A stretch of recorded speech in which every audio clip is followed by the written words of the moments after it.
Assalamualaikum warahmatullahi wabarakatuh. Perkenalkan, nama saya Niku Puji Rahayu dari Program Studi Perbankan Syariah dari kelompok 1 TOT Kopma Fatwa IAIN Salatiga. Di sini saya akan menjelaskan sedikit mengenai alur pendirian dan legalitas koperasi. Landasan hukum koperasi. Pendirian koperasi dan legalitasnya sebagai badan hukum selama ini diatur berdasarkan sejumlah peraturan perundang-undangan. Di antaranya ada Undang-Undang Nomor 25 Tahun 1992 tentang perkoperasian,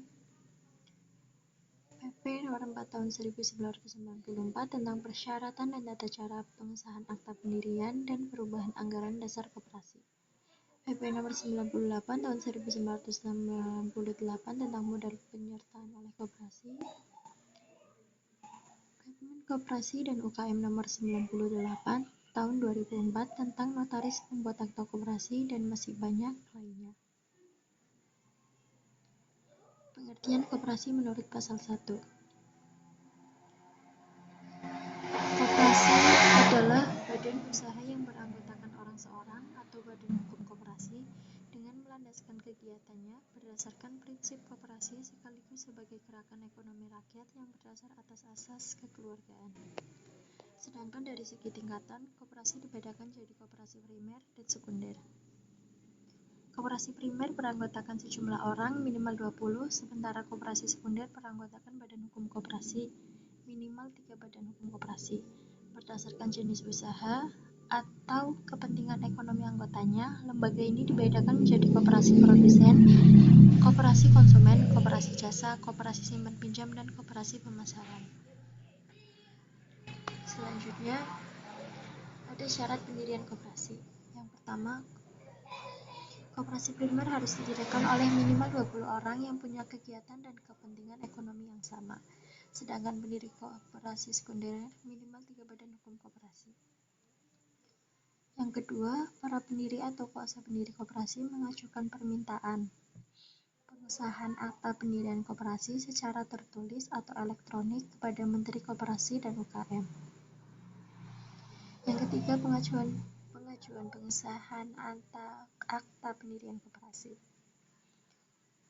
dengan melampirkan 2 rangkap akta pendirian koperasi dan 1 diantaranya bermaterai berita acara rapat pendirian koperasi, termasuk pemberian kuasa untuk mengajukan permohonan pengesahan, surat bukti penyetoran modal yang paling sedikit sebesar simpanan pokok, dan rencana awal kegiatan usaha koperasi. Yang keempat, berita acara rapat pendirian koperasi harus dilengkapi daftar hadir rapat pendirian, fotokopi KTP pendiri sesuai daftar hadir, surat kuasa pendiri, surat rekomendasi instansi terkait dengan bidang usaha yang akan dijalani. Yang kelima, untuk koperasi sekunder harus ditambahkan dokumen hasil berita acara rapat pendirian koperasi dan surat kuasa koperasi primer atau koperasi sekunder untuk pendirian koperasi sekunder. Keputusan pengesahan badan hukum koperasi primer atau sekunder calon anggota.